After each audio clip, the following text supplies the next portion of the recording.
your flags up in the sky. Put 'em in the sky. We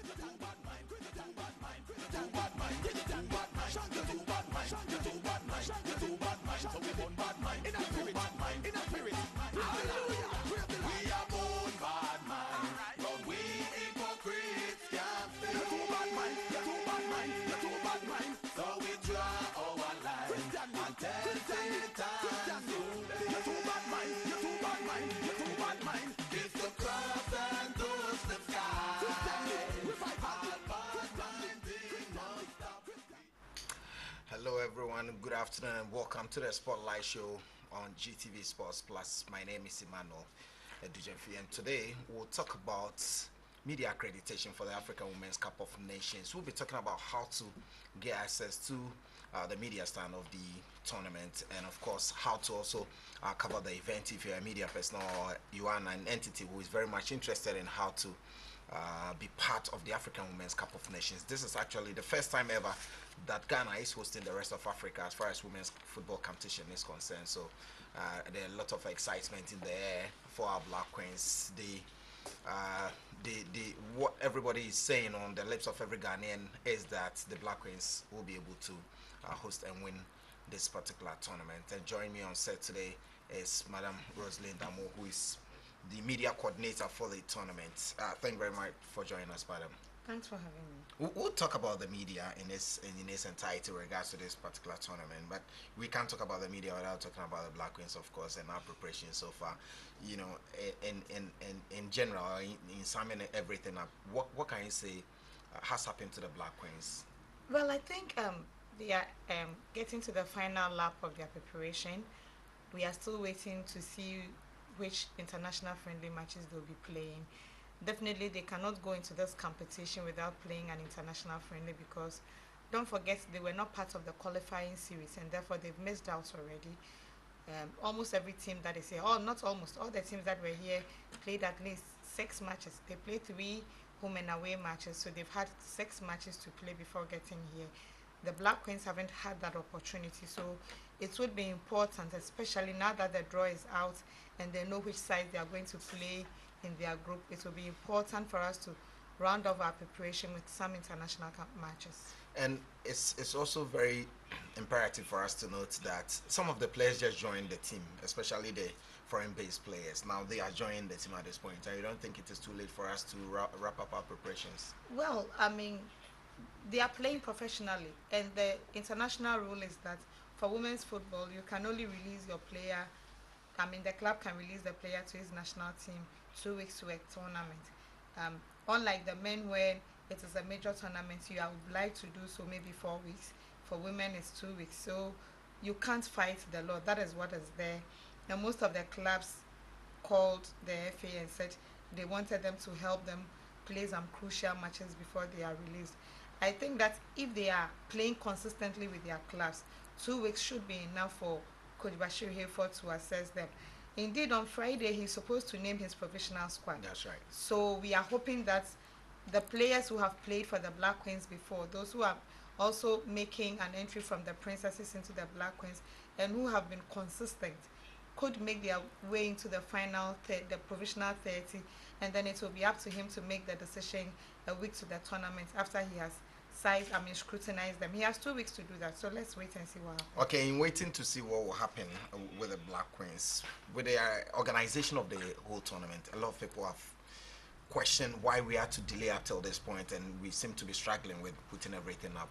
What are your thoughts about it, and how it has gone on so far? Well, I mean, sometimes we take a lot of things for granted, and much as it's unpleasant for some people to hear, Ghanaians are noted for waiting to the last minute. We always want to wait till the 11th hour, and then we want to rush through things. I think that we have probably learned our lessons and realized that, look, it doesn't pay for such international competitions. You can't do things within your pace. You would have to work with the timeline given you by the organizers of the competition. And I think that is what happened. Thankfully, I mean, after all the threats, the uncertainties, finally, at the end of September, CAF said Ghana was going to host it. And I think that gave us some impetus and a spring in our step to ensure that we moved faster. Last week when CAF came, they were happy with the progress made so far. This week, I know they are working on the electronic scoreboard at the Accra Stadium. That was one of the minuses that CAF spoke strongly against, that they were unhappy because at this time the scoreboard should have been up and being tried. We haven't done that yet, but there is the assurance that by the end of this month, we would have everything in place. And I'm hoping that indeed we should be able to work through the timelines. All right, so if you just join us, this is the Spotlight Show on GTV Sports Plus with me, Emmanuel Edujefi, and I'm speaking to Rosalind Amu. She's the media coordinator for the tournament. So we then shift our attention to the media. In getting access to the stadia, the two stadia for the tournament, as a media personnel, what are the do's and the don'ts? What do I need to do in order to get access to the media? To start with, it is an international competition. So it is being treated as an international competition. There is no room for local media. One, you have to apply for media accreditation through the CAF media channel.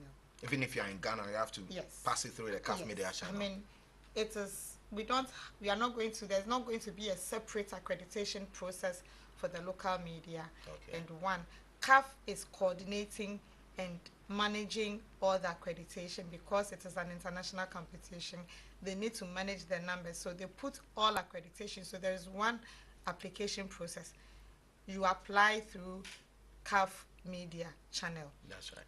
And to do that, you should register with the CAF media channel. So if you haven't registered, it means that your chances of getting accreditation is very slim, because you need to be a member of the CAF media channel. They are building a database, and it's not restricted to CAF. Now, internationally, globally, that is what is done. When you go to FIFA, for you to get any accreditation for any of the FIFA events, you need to be a member of the FIFA media channel. That's right. So you need to register, and once your registration process goes through, you apply. When you apply and you are successful, it will give you a feedback of application pending or accreditation pending. It means that it has been received. And the deadline for the accreditation process or application is Friday, 26th October. There will be no extension. This coming Friday? This Friday, 26th October. I think we were given 3 weeks to apply. Okay. After that, there will be no extension. When the application is closed, then people would receive feedback as to whether your accreditation has been approved or not. Okay. In doing so, CAF is going to give priority to all the teams that have qualified. So you cannot say that because you are in Ghana, if 350 people applied from Ghana, all of us should get. They will give priority to also the journalists from the international media, those who are coming from the qualified team. So all the other 7 teams will get their media personnel accredited. Okay. Then they also look at the international media like the CNN, the BBC, and all that. They have slots for all those media organizations, and then they would also have a slot. What I know is that for those who are doing TV, you would have to apply for accreditation through the CAF TV channel. Okay. The TV application doesn't come through the media channel. It goes that because of the TV rights and all that, they have to handle theirs separately, because TV comes with a crew. You cannot have just one person doing TV. So they have a separate slot. They don't use the media tribune, and so it is separate. But these are now for now, these are the timelines or the guidelines that we need to do. You need to be a member, or you need to register with the CAF media channel. Then you can apply for accreditation through that. Once your application is gone through, you get a feedback of accreditation pending. Okay. And then when the system closes on Friday, by Monday, you will get a feedback whether your accreditation has been approved or not. And when you get accreditation, you could use it for both Accra and Cape Coast. Okay. But what will happen is that on match days, you are giving special passes like tickets. Aside the And normal accreditation. The normal accreditation is to get you accredited so you can use the media tribune during the competition, because it is restricted area. Okay. But on match days, because of the numbers, because of probably the size of the media tribune, what they do is that they also give media passes. So what we usually call the SADs. Okay. You, on each match day, members are given, media personnel are given the SADs. What it means is that if, for instance, I came and I have an SAD and you don't have, the volunteer in the media tribune could ask you to vacate your seat so the person with the SAD can use it.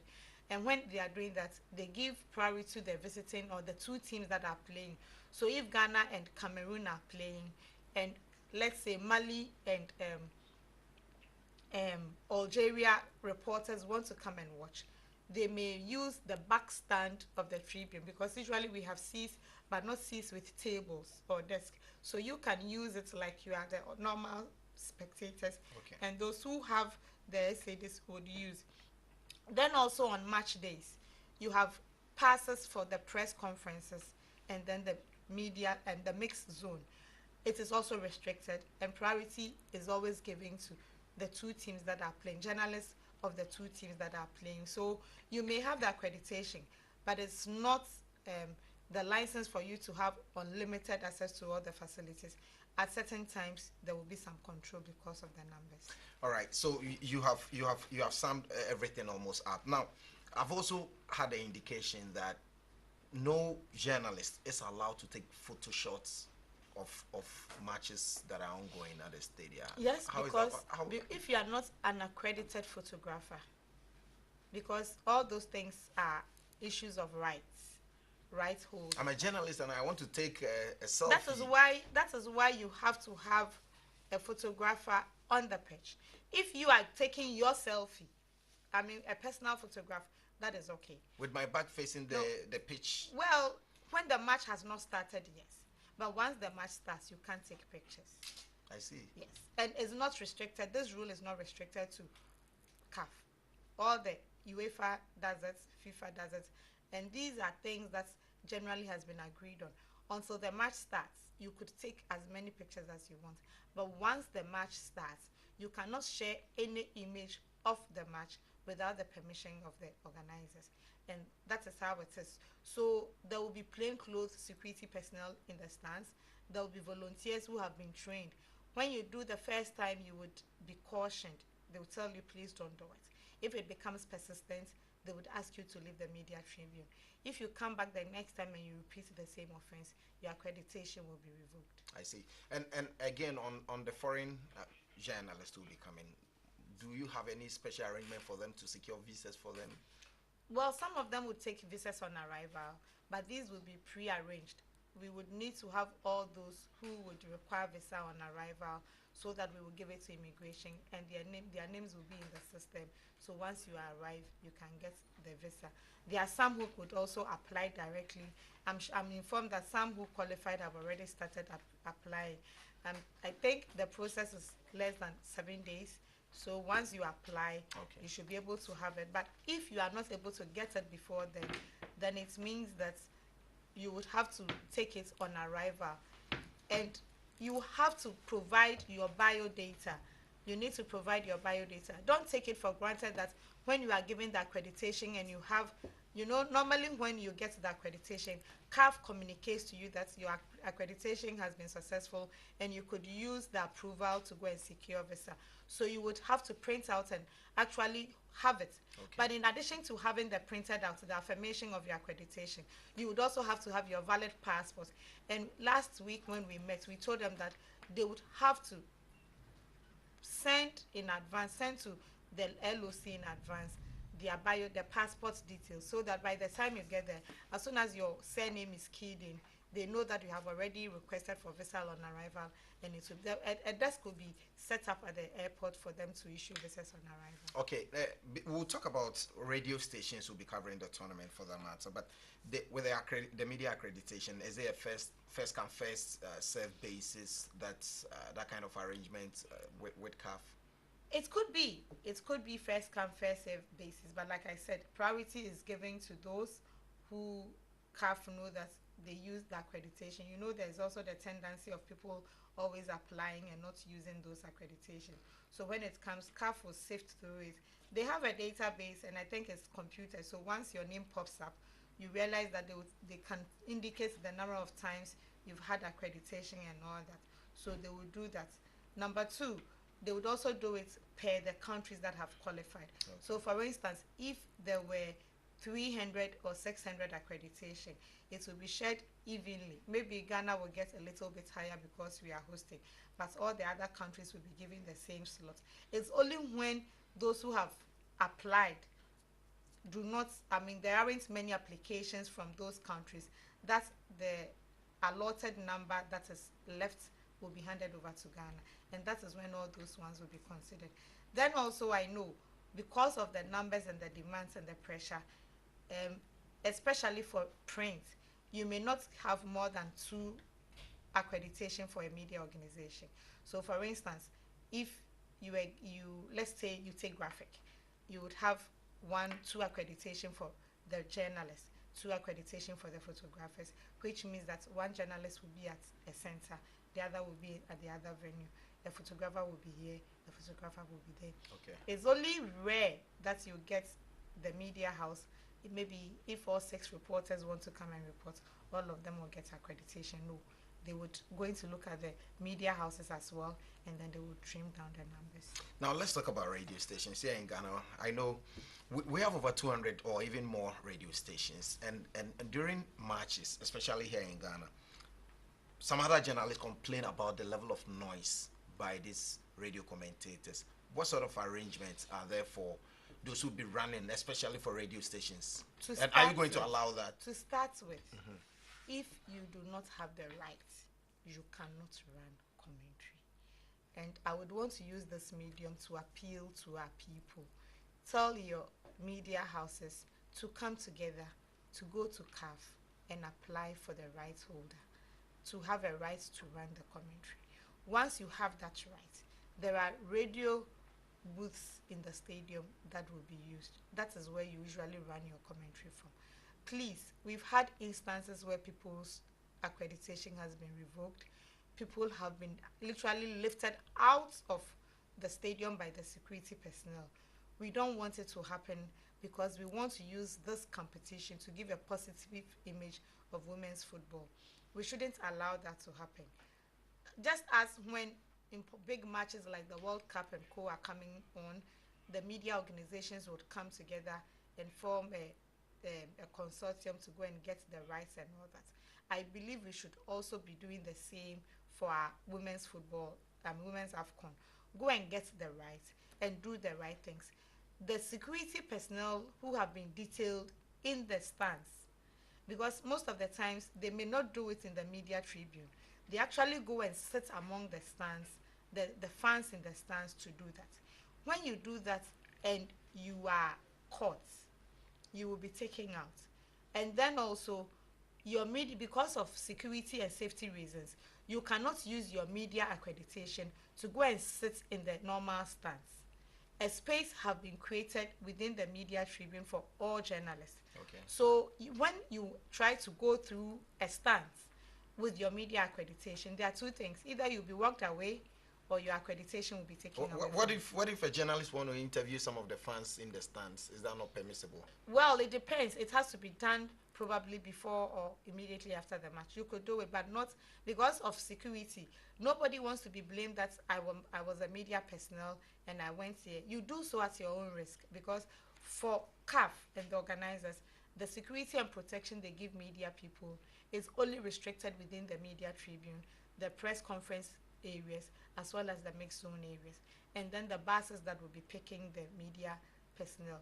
Beyond that, if you decide to do anything, you do so at your own risk, and CAF or local organizing committee cannot be held responsible for that. Rosalind, I know you also know about some other media, radio stations especially. They sit in the comfort of their studios to run commentary. How are you going to be able to track down some of these personalities? Even during the World Cup, it happened. People were watching TV and running commentary. It's difficult for you to control it from their, to go to their media organization and try and stop them. But what I know is that CAF has also expressed reservations about that. And so it will be up to the security committee of the LOC to handle those things. I don't know how they intend to do that, and if I did, I wouldn't want to divulge it here, else hence somebody strategizes something else. But what I know is that they would be monitoring to see who will be culpable, and I think when they do, what will happen is either they would storm your station to stop you, or after at the end of the tournament, they'll bring you a bill to pay. All right, so you're still watching the Spotlight program on GTV Sports Plus, and I'm having a chat with Rosalind Amu, who is the media coordinator for the Africa Women's Cup of Nations. It is starting on the 17th of November and be ending on the 1st of December. This is the first time Ghana is hosting the rest of Africa. We need to be aware about what needs to be done and those that needs not to be done as far as media coverage for the tournament is concerned. So let's maybe shift a little attention away from the media. From your viewpoint, is it possible that Ghana will host and win this tournament? Is it very, very likely? Why not?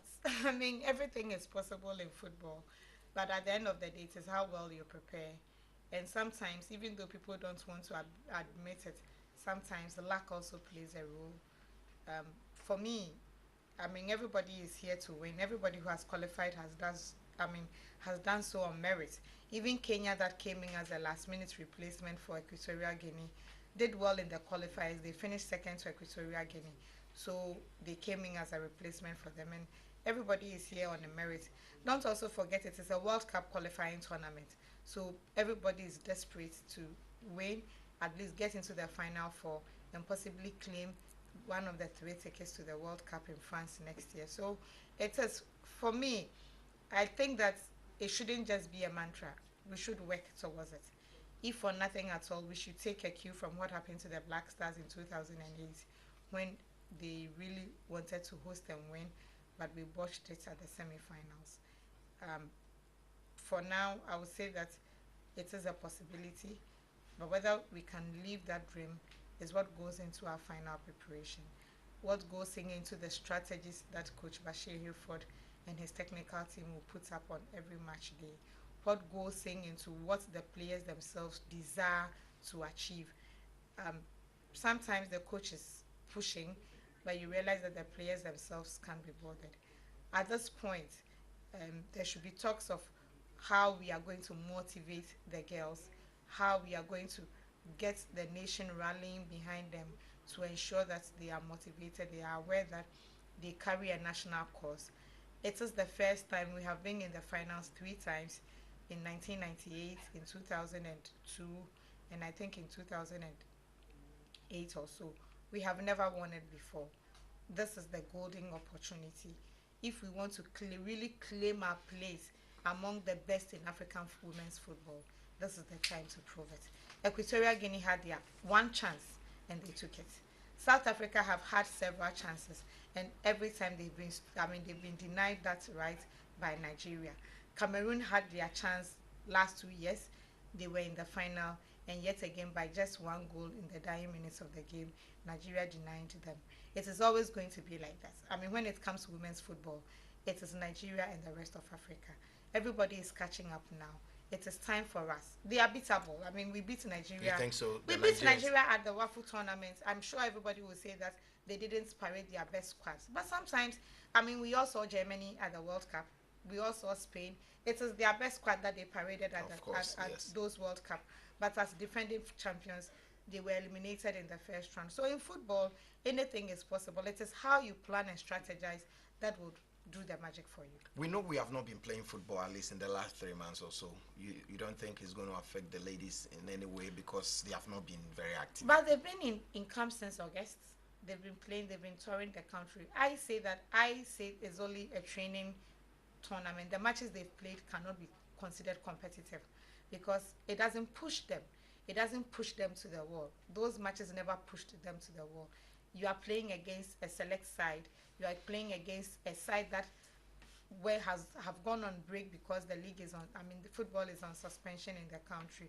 For me, if you had even played whilst we were playing those matches, if we had played a team from Togo, the Togo national team, the Ivorian national team, the Burkinabe national team, then you know that you are playing a national team that is also matching you up to the standards, and therefore you know.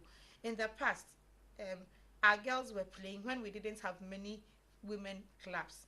Our girls, in preparing for such competition, will be playing the Division 1 and Division 2 clubs, sometimes the Division 3 male clubs. And you realize that their strengths are not the same. But for the fact that they are able to match up, they are able to face these male team and they lose, they concede and all that, makes them a bit more stronger, a bit more sharper. So by the time they meet the women's teams, they're already in the mood for competition. All right, so it's been quite exciting talking about Ghana's preparation so far for the women's tournament, and of course we've had some bit of a discussion on how well we intend to do and how far we can go as far as this particular tournament is concerned. So in wrapping up what we've talked about earlier in regards to media accreditation and all of that, what other information do you think would be very expedient for any media personality who might be watching this particular program? Well, please, my other appeal is that when such competitions come home, and I speak from the experience of the AFCON 2008 that we hosted, a lot of people took things for granted, and then at the 11th hour they were clamoring for accreditation. Please, there will be no consideration for local media accreditation, and I want to emphasize that we have from now till midnight of Friday to apply. I think we have enough time. Let's go through the process. If for any reason you do and not, I don't think it takes a longer no, time. I mean, once your internet connection is fast and there are no problems with the link, you should be able to do so within 10 minutes. Okay. Let us take, I have heard people say that we are in our country, you are playing, and nobody wants to support women's football. We want to help in the promotion and development of women's football, and so they shouldn't be restrictive on accreditation. And when we held the media workshop on Monday, one question the CAF media officer asked us: if you have a right to broadcast an event, and somebody comes in and wants to take advantage without recourse to you, without paying anything, would you be happy? If you want to be happy, why would you want to do it with somebody? Okay. Media rights have been bought. If you want to have any role to play, any job to do with media with regards to the coverage of Women's AFCON 2018, please do the right thing. Okay. Go through the right channel. Thank you very, very much. And I've been speaking to Madam Rosalinda Mo. She's the media coordinator for the African Women's Cup of Nations. And the tournament, I must re-emphasize, is happening here in the country on the 17th of November to the 1st of December. And we need to support the Black Queens to host and win the tournament. Never have they ever been able to win the tournament before, so we need to support them to win the tournament. The Black Stars have won it 4 times. There's the need for the women to also win the African title. Thank you very much once again for watching the Spotlight program on GTV Sports Plus with me, Emmanuel Edujefi. We'll see you next week. Enjoy the rest of our programs. Bye-bye. In